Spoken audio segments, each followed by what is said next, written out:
My name is Amos Tarfa.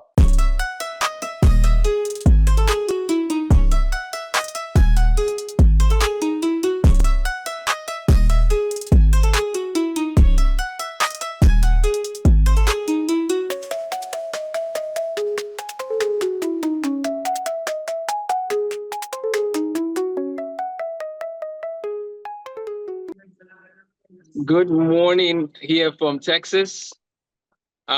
I decided to just jump on and welcome everyone. My name is Amos Tarfa, and I'm here in Austin, Texas, the capital of Texas. And I want to welcome you to the Life and Lead initiative today, Demystifying Mathematics. I am going to hand it over to Mr. Yinka. Mr. Joseph is going to be our host later on, but I just wanted to introduce myself and hand it over to Mr. Yinka. So thank you so much for joining us. We look forward to sharing some very good strategies for you and your family. Mr. Yinka, over to you.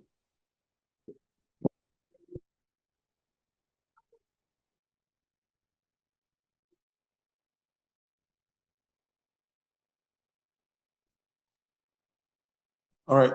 Hello, good evening, everyone again. I don't know, can anyone confirm that you can hear me? Maybe in the chat or something. We can hear you. Good evening. Yeah. Okay, yeah. Okay. I can hear you, sir. Yeah, thank you. It's an initiative of, like he said, lead learning and life. And so we'll be sharing some insights into basically mathematics education. Just a moment, please. Let me share my screen. And then, okay. All right, so I think I'm up now. And without further ado, I will just run. And thank you so much for coming in, by the way. Thank you for coming in to listen to us. We have so much to share, so much to communicate, I believe. So we are talking about demystifying mathematics in the 21st century. So basically discussing mathematics education, and I'll be sharing my thoughts on maths as a whole. So I've been an educator for about 9 years now, and in that time I've worked with across schools. I've worked with Nigerian schools, American schools, Canadian schools, British schools. Currently, my organization has close about 40 teachers, and I've directly mentored over 500 students, right? Because so across all of the schools I've worked in and in my own organization. So I've had a bit of experience just, working with young people, and especially in the area of STEM, right? And so these are just some thoughts that have gone in my heart for a while. And also I'm a new parent, so there's also a lot I've learned in that space that I'm also learning and I'm hoping to share. So I trust that we'll all have a chill time. So I'll start by talking about mathematics. Does math equal intelligence? So basically, one of the things I've noticed in my time as a teacher, as an educator, is that I've realized that most of the time we apply the idea of someone being intelligent to how good they are at math, right? Or math-related subjects. I mean, I know that stigma is beginning to dwindle down now a bit, but I remember that there was a time when, especially in Nigerian local setting, if you did go into the art subjects, there would be a communication about the fact that, it's for a group of students that are not so smart and all of that. And there was a lot of pressure. And all that is there, and those are conversations we can have, but there is just that thing, and it still exists till today. In fact, I think while I was preparing for this, I went to research on the world's smartest people, and you'd find out that this is like, and I looked at different, what came out from different sources, and for the most part, you find up to 75% of people who the world regards as the smartest people, they are from STEM-related fields, right? Math and then the others. So there's just that thing about math that people just, apply, or just assume, intelligence, if you're good with numbers, right? And it's a global perception. So it's not really tied down to Nigeria or, the African terrain. It might be more here, but it's a global thing. I looked up stats on the Organization for Economic Cooperation and Development, and you'd find out that over 67% of parents, now these are parents, not even educators, they associate math skills with success more than any other subject, right? You just feel like you'll get by in every other subject, but math is where everybody's focus is on. So math is actually an academic status symbol. And that's where I'm going to with this communication. That math is an academic status symbol. If you succeed in math, you find that the students who succeed in math early on, they get praised. And because they get praised, they try harder. And because they try harder, they excel even more. All right. And they begin to believe that they can do anything. It's very hard to find a student who is good with numbers who is not bold academically, right? Even if they are probably terrible at some other subjects. Like I was like that too, right? So I was bold. I felt like I could do anything. In fact, I felt like the subjects I probably didn't do as well in. I probably felt like I didn't do as well in them because I didn't try. But I was confident that if I tried, I would get it done. You know. But you find out that with students who struggle with math, they actually really begin to think that they are not just bad at math, that maybe they are not smart. Now, and again, you could argue with this idea, you know, and all of that, you know, you could try to correct the world, but I'm just saying as a parent, right?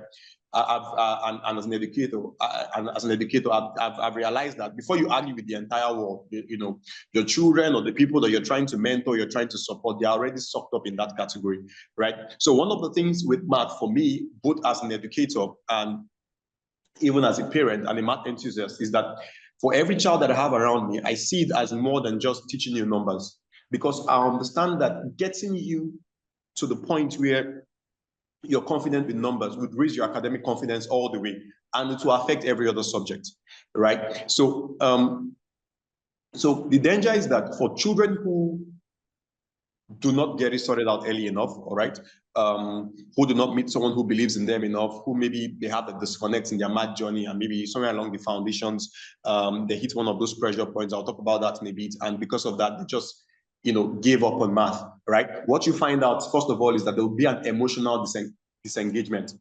The moment they come in, or somebody comes in to teach math or whatever, anything related, they just, you know, zone out, right? That's the first thing that happens. And that thing that happens is that you would even find out that when they begin to go up, get up their academic journey, they would avoid STEM fields, all right? So, and these are people that might have had an interest, but because there was probably a block in their math education somewhere, they'll just avoid it completely.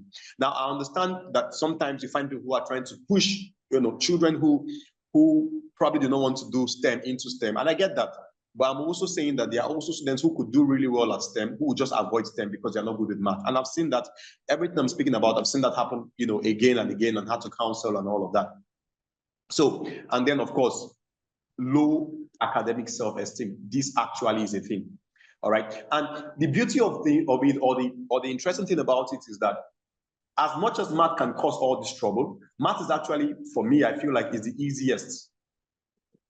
easiest subject to walk across, right? And not because I'm a math teacher, but because I have met students who, depending on your grade level, who probably you're having a difficulty in math at some point, and in a period of maybe 6 months, 3 months, 5 months, depending, we sort all of that out, and that child is good to go, right? And you're equipped to the point where you're able to compete academically, right? Compete with your friends, you know, you're bolder, you're able to do this and all of that.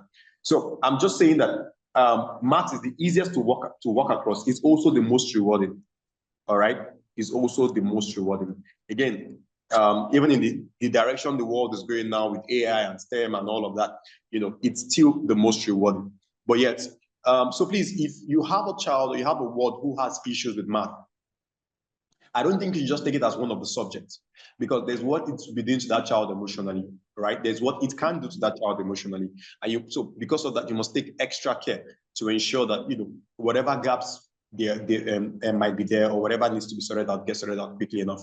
All right. So a University of Chicago study also thought that things that, or, you know, did a survey and all of that, and they end up with the idea that high math anxiety produces lower working memory activation. Right? So basically, just because you're anxious when you see math, automatically you are already in a space where you're already handicapped to learn. right? You're already handicapped to learn. So the greatest issue is the fear, but then you don't conquer that fear until you begin to do better at it. All right. So we must be very careful. All right. We must be very careful, with our kids when it comes to numbers and how they manage numbers.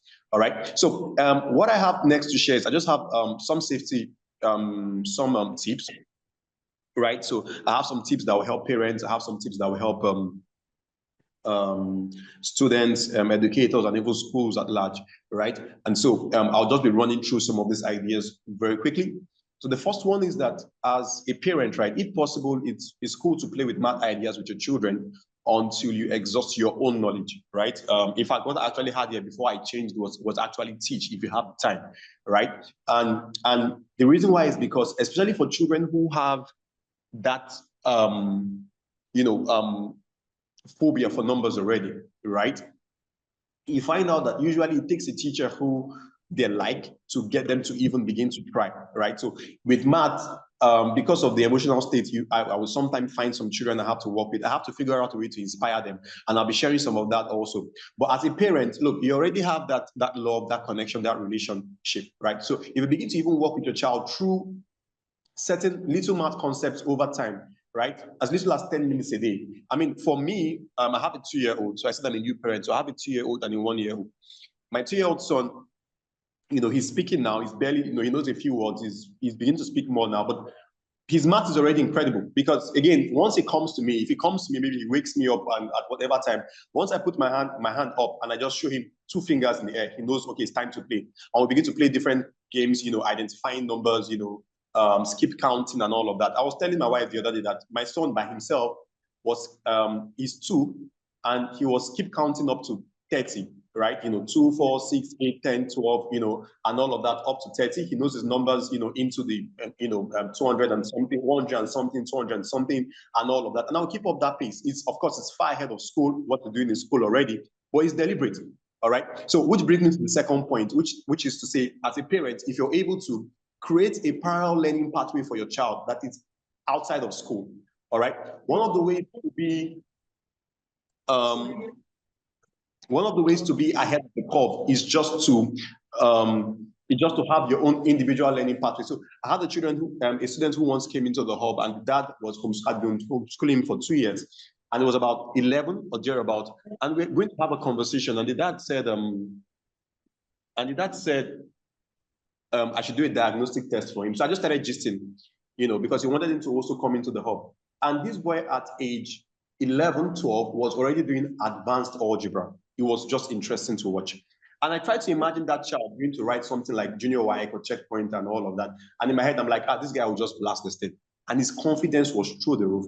In fact, he was explaining geometry from first principle. This is something I struggle to teach children who are 16, 17. All right. So what I'm saying is that if you're able to create a parallel learning pathway for your children, then you should do that. So there's a counting to calculus program that Mr. Amos will be speaking about, and also the Nigerian School of Mathematics. And these are things that we can help with. And then also create extremely high expectations and actively support them. All right. Once there's no foundational issue, though. All right. If there's no foundational issues, that you don't, worsen the case with the emotional issue and all of that. So you can create really high expectations and then work them through it.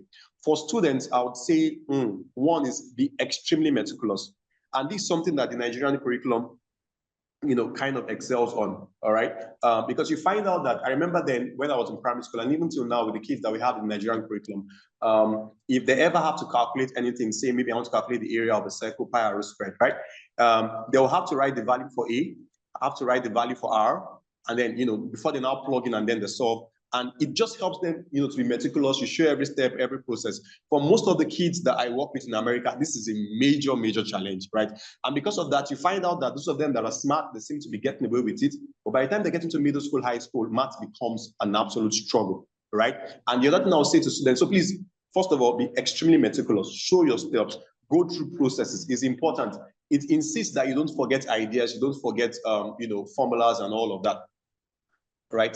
The other thing is embrace mistakes. Be bold enough to make mistakes, all right? And then, look for options, and all of that to help you with that.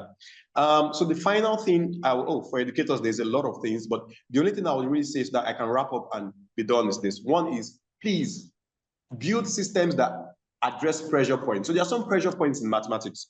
There are some things that if you know them, it's going to help you with every other thing along the way. And those ideas that are so critical, right, you find out that it takes longer to master. So an example of that is your multiplication tables. All right, so for many of the children that I work with that struggle with numbers, I would say if I receive a student for foundational issues, right, 85% of them, this is where we come back to. All right, we just take some time to deal with this and then we are able to move on. All right, and it's because it feeds into anything else, everything else. And that thing is, integer solutions to linear equations. So as an educator, you know what these pressure points are. You insist on them. All right, you insist on them and you follow through on them until mastery is achieved before you now begin to move on. Right, so there are a lot of things there, that we could discuss. Spiral learning is also very important, right? Such that you always revisit old ideas. Take a mixed review as often as you can to ensure that you don't lose out on old ideas. Also, if you're able to leverage technology, right, it's also an important one because technology has made learning a whole lot easier, all right, and a whole lot engaging. So I mean, if this was an educator's, I would have shared some of those resources. And AI is also another important tool. Mr. Amos will be sharing. Is an AI expert when it comes to teaching math, so he'll be sharing on that. And then finally, for schools, I think. If you're bold enough as a school, right? If you're bold enough as a school to take it on, switch to mastery-based progress approach. And I know it's a very bold statement, but switch to mastery-based progress approach, whereby you learn mathematics just by going from, okay, you're done with this concept, then the next concept, then the next concept, then the next concept. And then it now means that you have to leverage on technology to differentiate learning across board. Right, so so it's something that if you're bold enough to do as an institution, it will help your children. Again, this stuff that we've tried out, we've worked with, and with stellar feedback. And the final thing for schools is if you have multiple class arms. So let's say you have a GSS1 class, right? And you have A, B, C. All right. Please, it's important if you're able to sort them out into create math blocks. Everybody has math at the same time, and then everybody goes into different classes. So they could still be in their different classes, just one just one A for this, with my classmates for all of that. But when it comes to math, and the reason why is because it will allow you to, raise the standards of the people who are doing really well and force them to do, more complex things, and push them into high expectations. And for the ones who maybe are having challenges, right, it's helpful because you can help them to address those, those issues. All right, you can help them to address those issues, and you can have a time period where you reshuffle and all of that, or systems around that. But this really helps. I worked with a student once who was doing 3 math classes ahead of his time, right? And when I asked him what happened, he came from a public school in America. And when I asked him what or how that was the case, he said, oh, that his math program was always differentiated. So by the time he was taking his SAT in grade 11, right? In grade 11, he had 1560 at one sitting, all right, out of 1,600. And that was simply because they differentiated that learning program for him, right? And they allowed him to learn, which is similar to a mastery-based learning approach, right? So that's about it. I would so in my closing thoughts, I would just say math is a pathway to confidence. It's a pathway to confidence, and just have that in mind, and know that you can do a lot more for your children when it comes to their academic confidence by investing in their mathematics, right? So it's simpler to deal with, all right? It's simpler to deal with, and it is a lot more rewarding than we imagine. So I hope to be able to, share a bit more, emphasize some more ideas during the Q&A session. But yeah, so thank you so much. And Mr. Amos, thank you so much. Over to you, sir. Thank you so much, Mr. Yinka. That was a wonderful presentation. We are going to transition to my PowerPoint slides here in a second, but let me give everyone a second. Let me give everyone a second to digest. Please, can you actually start throwing questions in the chat? If you have some questions you want Mr. Yinka to address after my presentation, feel free to start throwing them in the chat, please.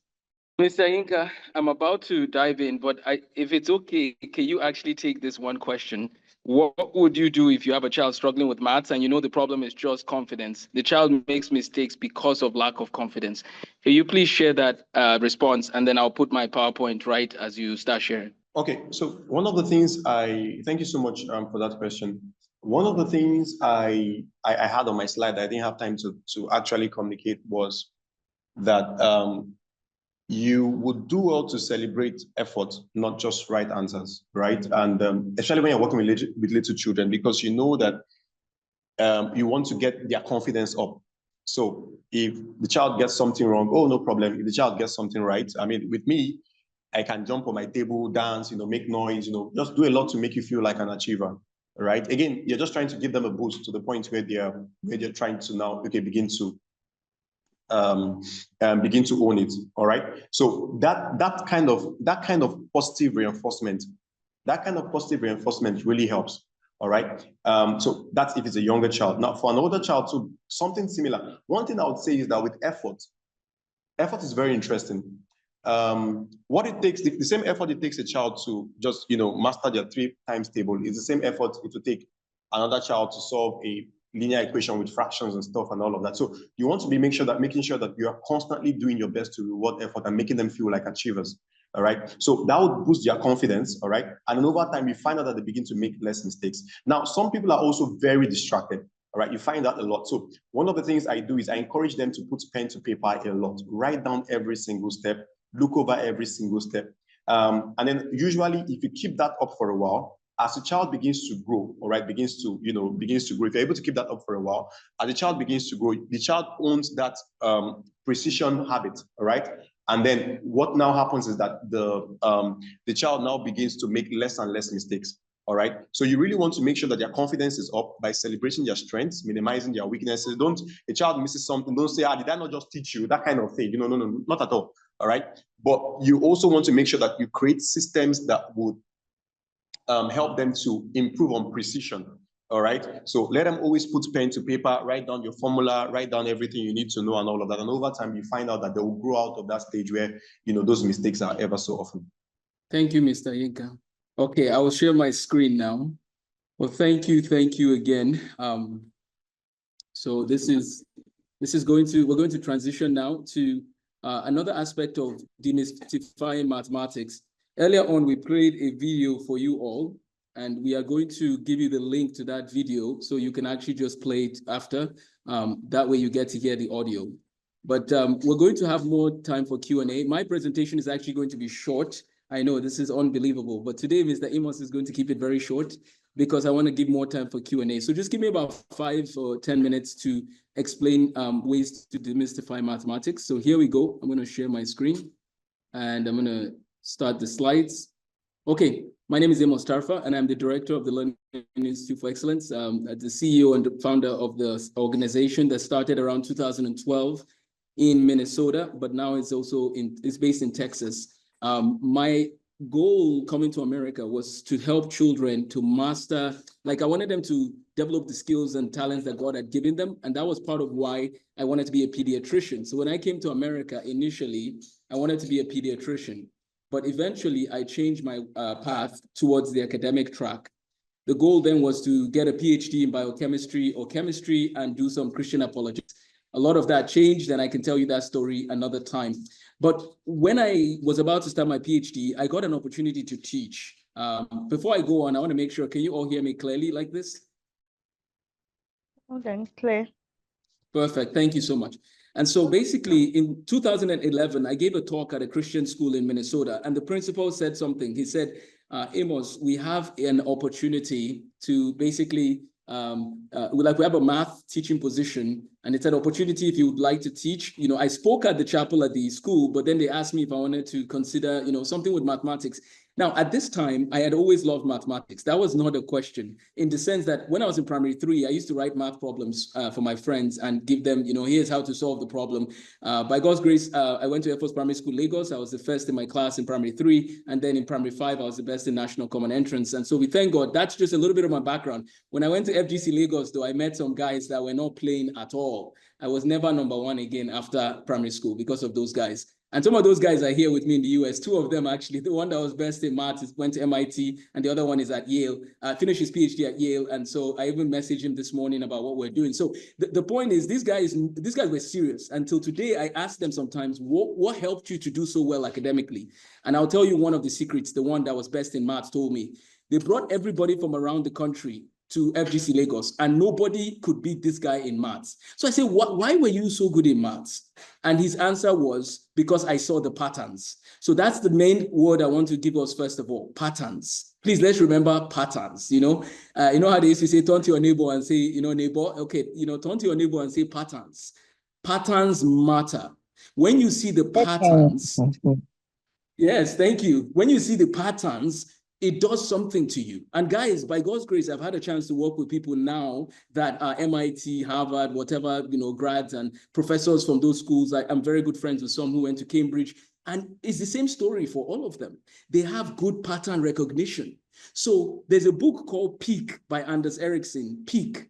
Everybody should make sure they find, there's versions of it you can find online, Peak by Anders Ericsson. I'll put it in the chat, or Joseph, please help us put it in the chat. Peak, P-E-A-K by Anders Ericsson. Okay, so this is my family. My wife and I have 7 kids. We are based in Texas for now, but that will change and I'll explain more later. But this is the family, 7 kids from age 12 to 2. So I have mathematicians of all ages, right? Even the 2-year-old is working on his own maths. He's not yet doing calculus, so please have mercy on me, but we're working on it. Okay, so what's the purpose of the webinar? We want to understand why many people struggle with math, explore how to make math meaningful and approachable, share strategies that empower students, parents, and educators. What are the common myths? Math is only for geniuses. You're either good at it or you're not. Math isn't useful in the real world. Okay, the third one is just funny because everything you do has maths. Like you cannot run away from mathematics. Every single thing you do has something to do with maths. Are you using a debit card or credit card? We're using encryption and prime numbers. Are you going to the store and you see 15% off? You're using pre-algebra and discounts. Everything is math. Recently, one of the things I even realized is that if you know maths, it allows you to be able to categorize better because you have a greater classification algorithm system. Here's what I mean. Because I know there's even and odd numbers, because I know there's integers and prime numbers, because I know these different types of categorizations, I can make different categorizations. Imagine you're running a Bible camp in the summer, for example, right? Some people go to camps in the summer.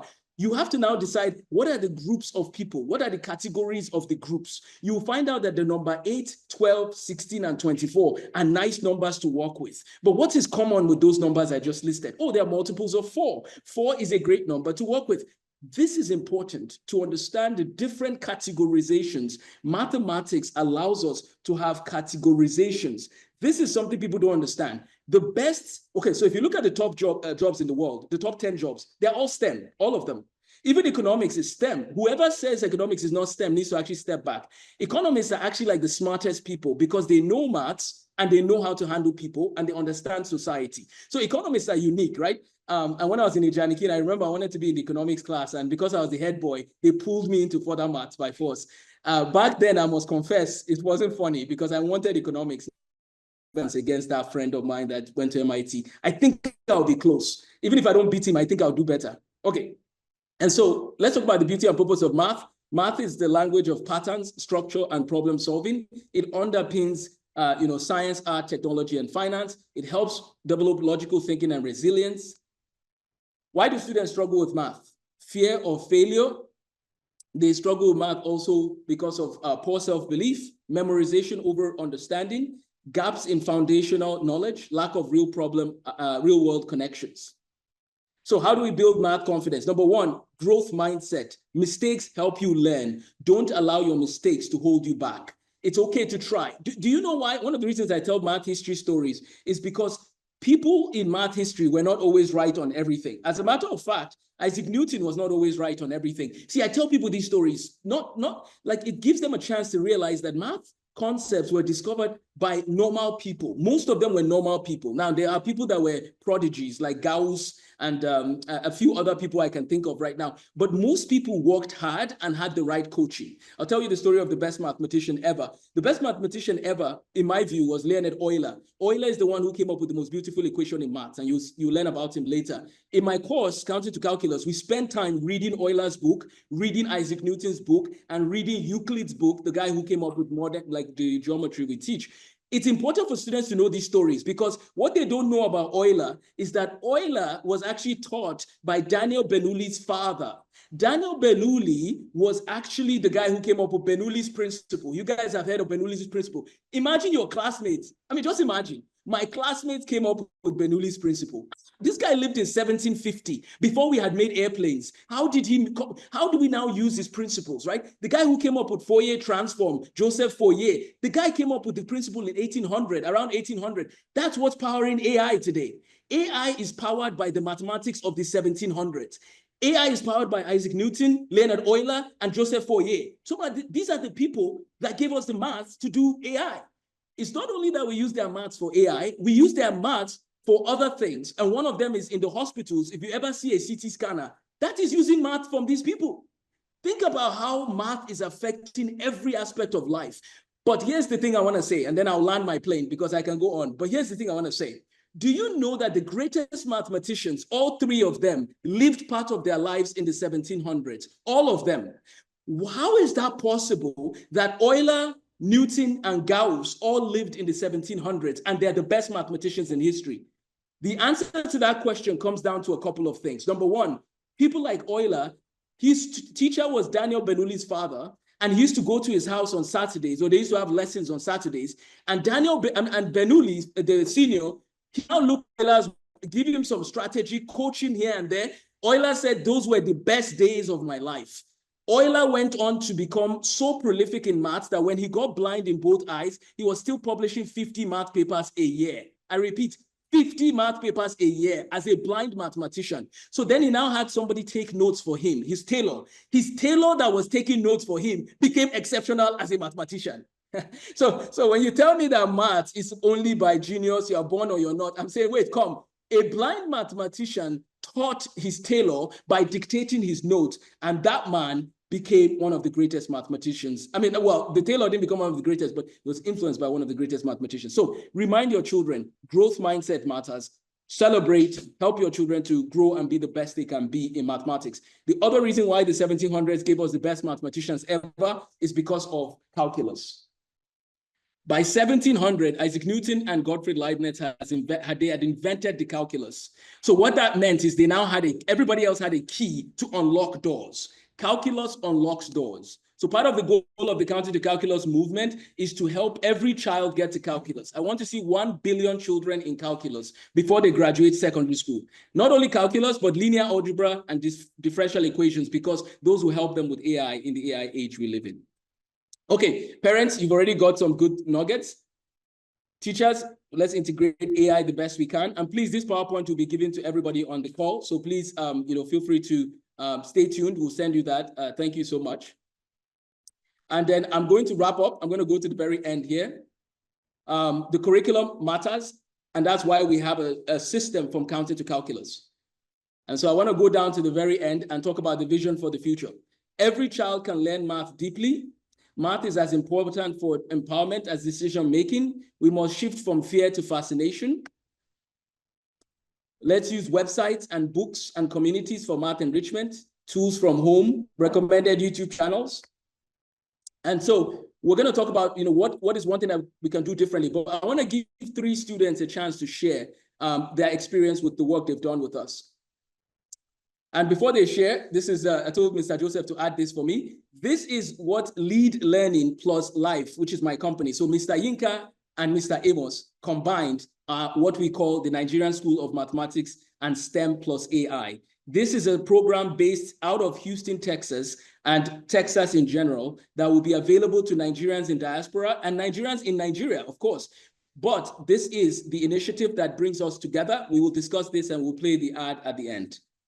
These are some of the topics in my Counting to Calculus series. Notice that we start from the very beginning of basic numbers, and then we work our way all the way to the end of pre-algebra, and then we flow into algebra and calculus.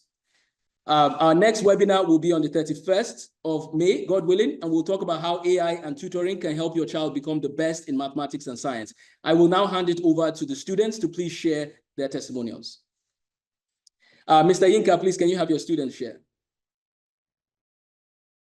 Oh, I don't know. Okay. Good afternoon, everyone. I'm Babachi. I don't know if you guys can hear me. Yeah, we can hear you, bro. Okay. I've been with Mr. Inka. I've known Mr. Inka for about 3 or 4 years now. We've been working at the hub together, and me and Mr. Anka, we've accomplished many things. I've accomplished many things working with Mr. Anka and learning from him in the hub. According to, with math, I remember whether it was my first year or my first 2 years in the hub, Mr. Inka and I did finished my geometry course in half a year or around so. And also with the way the hub approaches math, they, like as Mr. Inka said before, they really fundamentals. No matter how, like when I was practicing for my first SAT in what you call it, January, Mr. Anka and I went completely back to the foundations, even though it would be assumed that somebody who I worked with for many of years, we went back to the foundation.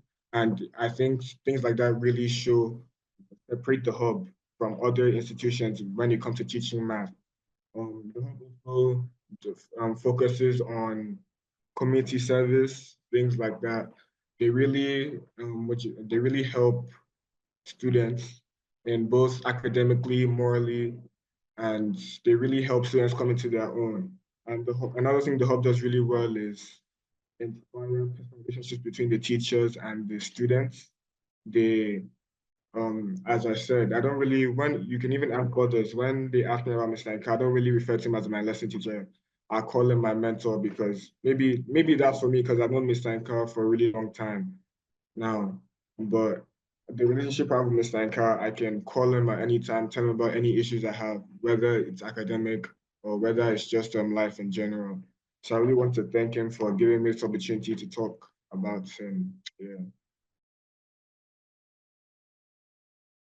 Thank you so much. Thank you, Robert. Thank you.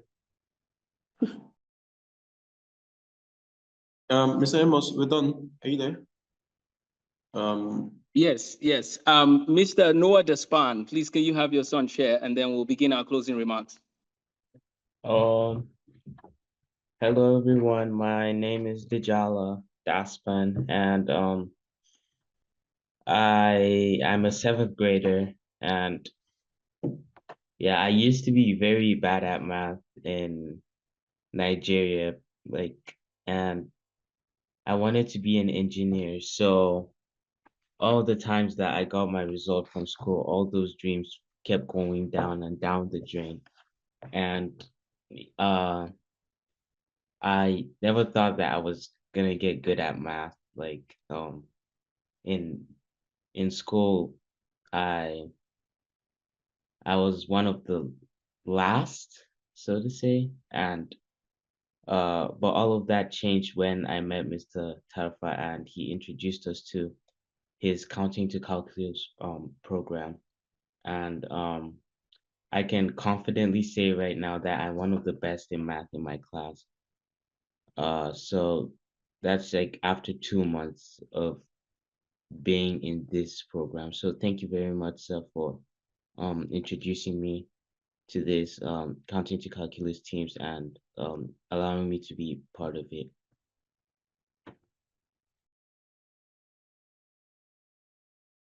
Thank you so much for sharing. Djala, it's been a wonderful time getting to work with you and your family. And I'm really excited and I look forward to you becoming an engineer, God willing. So stay tuned. We need your engineering skills for this age that we're in. So I want to help as many children as possible to become exceptional in math and life. And you notice that Mr. Yinka and I, it's like we're twins because both our students will tell you that we are like mentors and coaches, not just instructors. And if Mr. Despan wants to say a word too, the floor is yours, sir, before we hand it to Q&A. All right. Hello, everyone. It's been wonderful. This the program in life is so excellent. I can say that, like Bijala, my son, said, we saw the difference within just few months, and I keyed into it because this is someone who has a Nigerian background. He understands the Nigerian mathematics, methodology, and we have seen what it is like in the US. One can really compare the two, the strengths, the weaknesses. I really advocate everyone to be part of it. And I loved what Mr. Yinka said. Yeah, it's not just meant for the geniuses. I can see that everyone who means business could actually reach the whole world and be great and achieve their dreams. Thank you so much, Prof, for this opportunity. Well, thank you again. We will now open it for questions and answers. Maybe just a couple of questions. We will have another one May 31st, and in between now and then, we'll be making short videos responding to all your questions. So please go ahead if anyone wants to share. Or you can put it in the chat too. Okay, Joseph, do you mind sharing the questions people put in their form? Let's just take one or two, and then we'll wrap up. Okay.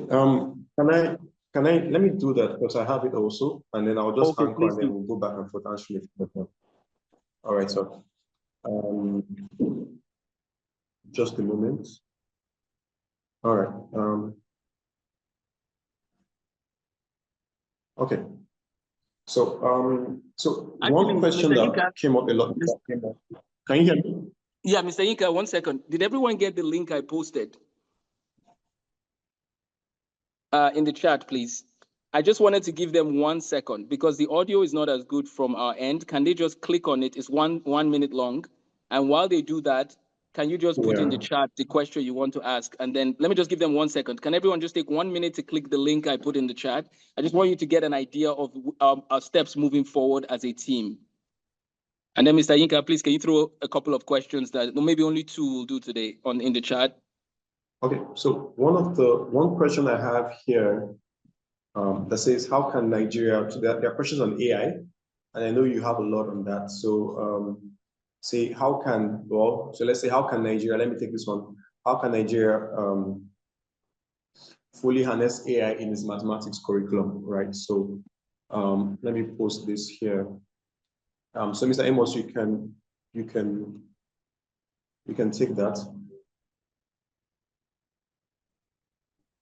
Okay, let me take that one and then you take one and we'll call it good. And maybe you can tell us a little bit about how you can support our students in America and Canada and beyond with your team at LEAD. So maybe those will be 2 questions we can tackle. From the guests, can you please let me know if your video was good as far as, and then just put a thumbs up or just say something so we know we're ready. Okay, can you guys all hear me? Yes, loud and clear, sir. Okay, perfect. So there's something we call large language models. And everybody knows about ChatGPT, which is called generative AI. So generative AI has a lot of people in the game. There's ChatGPT, there's Claude, there's Perplexity. So there's all these guys that are doing generative AI. But that is like we call it, what's that word? The iceberg, right? You have an iceberg in an ocean. That's just the tip, right? There are so many other levels of AI that nobody really, like the general public doesn't talk about as much. And that's partly because we're not in computer science. But I have friends in computer science, and one of the leading people, well, he's not my friend, but one of the leading people in AI has done a good job of sharing, and if you guys want anything about AI, like the actual algorithms and all of that, please send me an email, amosthemathguy@gmail.com, and I'll share that with you. But here's the point. You take Nigerian curriculum, the whole new general maths and understanding mathematics, take all of it and put it into an AI model, and then have the AI model arrange the topics from simple to most complex. And this is something we're going to do. By the way, Mr. Yinka, I didn't tell you, we're doing it for Nigeria. We're going to do that with the Nigerian curriculum, and we're going to do that for other countries with their curriculum. What we're doing is we're using AI to then make a pathway from the beginning topic all the way to the most advanced topic. Does that make sense? Then they will now enter into our curriculum, because the counting to calculus curriculum actually goes to calculus 5. So it actually goes into university mathematics, and it's intentional. The reason why we do that is because what is the point of learning calculus if you don't have an application? And what are the applications of calculus for the most part? We find them in rocket science, in AI, and things like that. So what we want to do is we want to help every child in every country have access to Calculus 5, which is a university college math course. Now, nobody does this for the general public, but we're doing it because we really believe that math is beautiful and it signifies the world that God has made. So it demonstrates an explanation for certain phenomena. So that's what we're going to do with it. So please, everybody should make sure that they stay tuned to this project. We're going to use AI to build a large language model that is specific to the Nigerian curriculum, but that then takes them into a higher level of mathematical understanding. Because in the 1700s, they were doing calculus 1, 2, 3, even when they were teenagers. So I don't understand why we're slacking off in our generation. And by the way, I'm not saying this. I know there are people on this call who think they're not good at maths or there's no hope for me. That's about to change. By God's grace, we can show you that you can start from what is a number and be in calculus in less than 1 year. That's what I'm guaranteeing, because of the beauty and the interconnectedness of mathematics. And the research even happened in Nigeria with some girls that they did a study. They said 6 weeks of teaching using AI gave them 2 years of math learning. 2 years. So we know it's possible, and we're going to only demonstrate it more and more. So join us as we implement large language models and the Nigerian curriculum to fine-tune the pathway for every child to reach the highest levels of mathematics. Thank you so much. Mr. Yinka, over to you.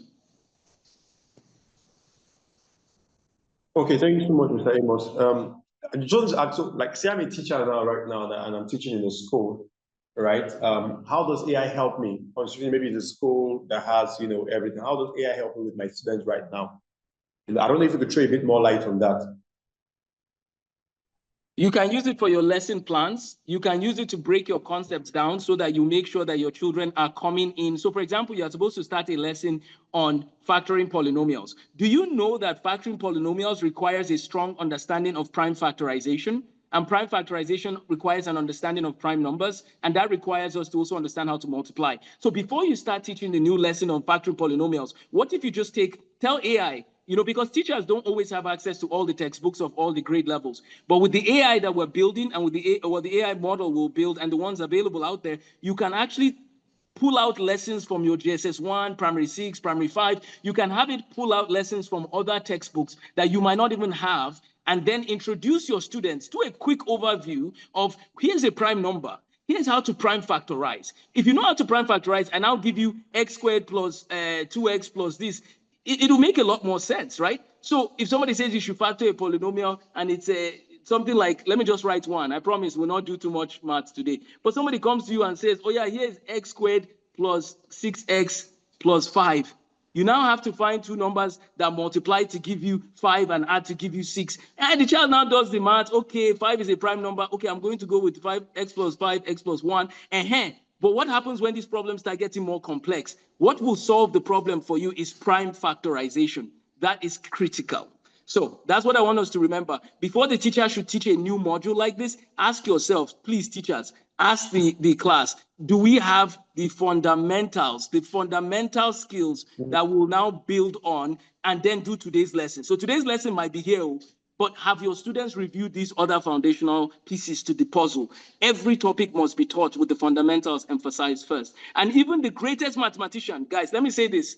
The greatest mathematician, Leonard Euler, once said in his Elements of Algebra that he taught what is addition, what is subtraction before he went into higher level maths. Even the greatest mathematician modeled exactly what I just said. He made sure he taught the fundamentals. Teachers, let's use AI to enhance our access to the fundamental concepts so that it can then help us teach the concept. Before you know it, your students will master things in like 5 seconds instead of 50 minutes. Thank you.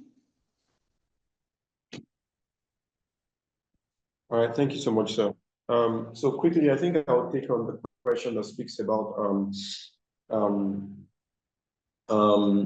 basically improving study habits, reason why students fail mathematics and all of that, because there are a lot of things that are in that. So like you rightly said, one of the major issues, so for instance, if I have a student that goes into a biology class, for instance, you might not need to know so much about the intro to biology, or they have zoology and all of that, to be able to learn about the digestive system, if that makes sense, right? But with math is so easy to pinpoint because, again, it's a progress. You know, it's like you're building a house. You can tell where the issue is and begin to build from there. The issue we have is that most of the traditional spaces that math operates in, you know, doesn't have that option. You know, we still teach like we're teaching biology. Meanwhile, math actually requires a different pathway. And the more important thing about that is that because of that thing about math, it's very easy to extend learning, like I said. So it's very easy to extend learning. Someone who has completed the counting to calculus program, maybe is now doing calculus 2, calculus 3, if you bring that person to come and write the SAT, the person will be laughing in the exam hall, if you get what I mean. And it's not impossible. It is actually doable. So one way to actually get your kids, for those of us who are, is to let's work on foundations first, and then now invest in a system that allows them to extend their learning beyond the requirement of what their grade level is asking for, right? And there's nothing to fear about that. You know, again, the environment is such that, you know, there's a very cordial, very interesting relationship that is being, you know, that will be created between the teachers, the students, and all of that to, you know, to enable all of those things, you know, come into play. So there's a link on the chat that is saying, okay, how can we enroll into the program and all of that? And that thing is that I think I would say is that, because there are a lot of questions about multiplication tables. So there's actually a doc, because with kids, I found out that that tables thing, as difficult as it is, or as annoying as it can be, let me use that, right? You find out that if you have a system of, you know, working with them over a period of 21 days, they can actually learn it. Everything that concerns multiplication tables, and then it opens the door to everything. So one of the things that we use is flashcards, and we have a document that will guide parents on how to use flashcards. Just play around it. I mean, if you play around that with 30 minutes a day, right? In 21 days, you'll be well done with that. You could probably even be extending it to 13 times table, 14 times table, and all of that. So phobia for maths actually dies when you begin to get math right. That's the truth. Any other thing you're trying to say, you know, and all of that, just you can create systems that encourage them to keep up, to continue to try, all right? But then when they begin to get math right, again, if you come down to their level, there's a math that anybody can get at their level, right? If you can't get fractions, maybe you can get addition, you can get division. There's just something that can bring you down to that you can begin to get. When you begin to get that, and then you begin to receive praise and accolades for that, the phobia begins to die. You begin to become more confident, and then you cannot begin to aspire to do even more math, right? So for every child that I know, that for most children that I know, rather, that are really excelling at math, all right, or, you know, the ones that are having their foundations being reviewed, there has to be that pathway, that parallel pathway that's independent of what's going on in school is usually quite important. Yeah. So thank you so much once again to everybody. Mr. Amos, I think I've answered some questions here, and the next webinar we'll see how to answer some more. Thank you so much, Mr. Yinka. I want to thank everyone again, but before we do our final landing, this is the last second question. If anybody has the last second question, let me answer the one on the chat and then last second question. Here's why I'm doing that, because someone asked, okay, so how do we enroll for the program? So let me explain the breakdown. We have right now, you can just sign up for tutoring. You know, Lead Learning has options for you right now, this school year, right? Like tomorrow if you need help. But what I want to start talking about is the first main initiative for Nigerian School of Mathematics, which is now we are officially shifting gears. So how many of you had a chance to see that video? Just wanted to see. Anyone see the video called Nigerian School of Math? Because this was the last time we came as two separate entities, right? But I believe, and it's just Mr. Yinka and I have so much kindred spirits in terms of mathematics and life that we just think it doesn't make sense to keep staying separate. So what we are doing for now as an initiative is we want to support Nigerian students and everybody around the world with the message we have. And that's the heart of the Nigerian School of Mathematics. For those of you who don't know, in America, there's something called the Russian School of Mathematics. It's in America, by the way. Now you wonder, what does that mean? The American math curriculum is so bad that Singapore, Taiwan, Japan, Russia, everybody else, like their curriculum is now what is powering the best students here. America's curriculum is weak, and this is our chance to then show them what Nigeria has. So the Nigerian School of Mathematics will be based in Texas and serve the American public, but we want Nigerians to be aware of it, and it's going to be, at least in the beginning now, our tutors are all from Nigeria. So we now have our own, and as a matter of fact, and you guys know me, most of you on the call, and I thank God for what he has done in my life, but when I met a math educator 2 weeks ago, he told me, Amos, there is nobody in America that gets what you're saying But this guy is a 35-year veteran of math education. But he said, you are right. Your math curriculum counting to calculus is the way forward for the country. So what I'm taking now is I'm taking counting to calculus and I'm putting it in conjunction with Nigerian School of Math and lead learning. Lead learning is the one that is powering the tutoring. And by God's grace, we hope to help every child in America have a chance to excel and go as far as they can. So welcome everybody to the Nigerian School of Mathematics, which is the official Mr. Yinka, Mr. Amos combination. We are going to have our first brick and mortar store in Houston, Texas, God willing, in the coming months. But the actual one that is going to happen for now is all online. So this summer, please sign up for our summer program. You can use the link in the chat if you want to sign up for our summer program. It's a 6-week program. And Mr. Yinka, maybe in your closing remarks, you can say that. But basically, it's a 6-week program. It's going to have, he will tell you the subjects, but it will have math, it will have science, computer science. I've said the subjects now, but he'll tell you how. Anyway, so that's where we're going from here. You can sign up for the summer program. But if you're not sure yet, as far as I'm not sure, but I want to start getting information, then I gave you guys a general link in the description as well, or in the chat. Please fill that form so that we can keep you informed of our webinars and upcoming events. So that's the Nigerian School of Mathematics 6-week program. We have an event in May that will officially launch the program in Abuja. And then lastly, throughout the school year, we have tutoring of 3 types: one-on-one tutoring, small group tutoring, and large group tutoring. The reason why we have 3 options is some people might just say, you know what, I can afford your large group tutoring. Let me just join in and at least be enjoying as much as I can with your large group, because our large group tutoring will still give you access to everything counting to calculus. So at $100 a month or so for the large group tutoring, you are literally going to get all the counting to calculus online stuff.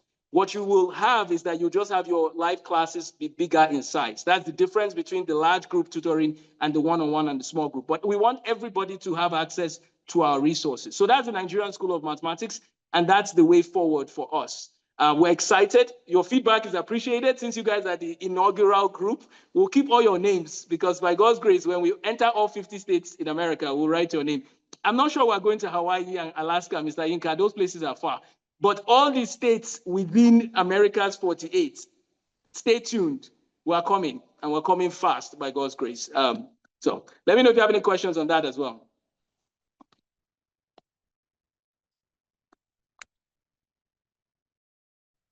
All right. Thank you so much, Mr. Amos. So for the summer program, yeah. So like you rightly said, we're going to be having math, obviously, but also be having sciences, physical sciences, though. So that's a bit of physics and chemistry.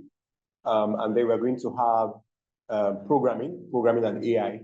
So we'll be training our kids into those, into those environments. And then I think one of the things that myself and Mr. Amos also want to do is this. There is this culture of learning in Nigeria.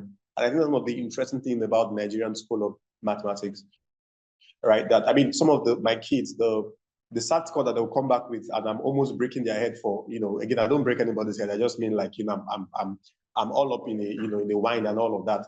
And then you're telling me that, but I am the 88th percentile in the US. And I'm like, so there's just a culture here, right? That of excellence. You come back with a grade of 92 and somebody's looking at you and saying, where did you keep the remaining 8 marks? That kind of thing. Because in fact, I literally had the parents, I was on the call and the boy was telling me, I had a 96 in this math test. And the mom was telling me, and the boy on the background was already telling the mom that Mr. Yinka is going to ask for the remaining 4 marks. And we just laughed about it, but there's just that thing, So that's something that myself and Mr. Amos will be doing.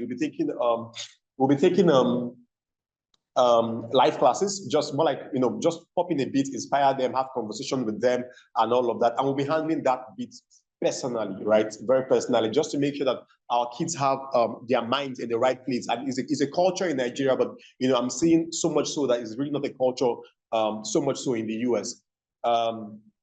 Yeah, and that's also when you register for the program, right? The first thing that would happen is that you would be able to schedule a meeting with me, where I would, or your child would be able to schedule a meeting with me, where I would do a diagnostics test, of the child, right? So basically, the learning groups that we have for the summer, your entry into those learning groups is not by your grade in school per se, is more by what you're able to do, in terms of your numbers, where you are with your numbers. And the reason why is so that everybody gets the best experience out of it. So if you looked at the learning blocks that we have for the mathematics, the units, all of the units are core fundamentals, right? Ideas that if you have, okay, I have owned this, and this, so those pressure points, those are the things that we're going to be trying to, give out to the students during that time. The final thing I'll say is, I don't think Mr. Amos mentioned this, but we are building our own AI-powered learning management system, you know, and it's really amazing. It's something that we are confident that will revolutionize education, would bring Nigerian education to the forefront of Africa and even the world at large. And you know, it's just something we are really excited to share with the world. So thank you for being at our inaugural meeting. We are really grateful to have you, and we look forward to connecting with you in more ways than one. I will drop my personal email address for us that are in this meeting right now. Mr. Amos has already dropped his, such that if you need to connect us on anything, connect with us on anything, especially since we are all in the inaugural meeting, you know, you have that access to discuss anything at all, you know, in real time. Thank you so much once again. So, Mr. Inka, as I was wrapping up, I see some people entered the waiting room. And then one last question about what time is the summer program? They want to know what time it is, Nigerian time. And by the way, if people are in Nigerian schools that don't follow the American time that we're giving, don't worry, we will do some things on the ground, and we'll do some things for Nigerian schools as well. So please know we're not forgetting the Nigerian program. So please go ahead and ask any questions you have about that. But I just answered. Let me know if you have anything to add. So the event is from June 15th to August 7th, 6 weeks. We take the week of July 4th off and the week after that. So we'll send you those details. Mr. Joseph, please, if you can help us with the flyer, you know, we'll email it in our thank you message to everybody. So the Nigerian School of Math Summer Program is June 15th to August 7th from 10 a.m. Eastern to 12:30 p.m. Eastern. It's Tuesdays and Thursdays. They will have homework to do outside of that. So imagine that you have, let me give you just the example. Imagine you are in America or England or Canada and you are still enjoying Nigerian New General Mathematics. Like whenever I go to Nigeria, I buy New General Mathematics in my bag. I fill up my bag and bring more because it is so good. People don't know how good that book series is. And so basically, the Nigerian School of Math is you are living here, but you are eating Nigerian food. It's kind of the best of both worlds for those overseas. Now, if you're in Nigeria, you will get American curriculum infused, right? Like counting to calculus. So both countries will win by God's grace. So it's on Tuesdays and Thursdays, 9 a.m.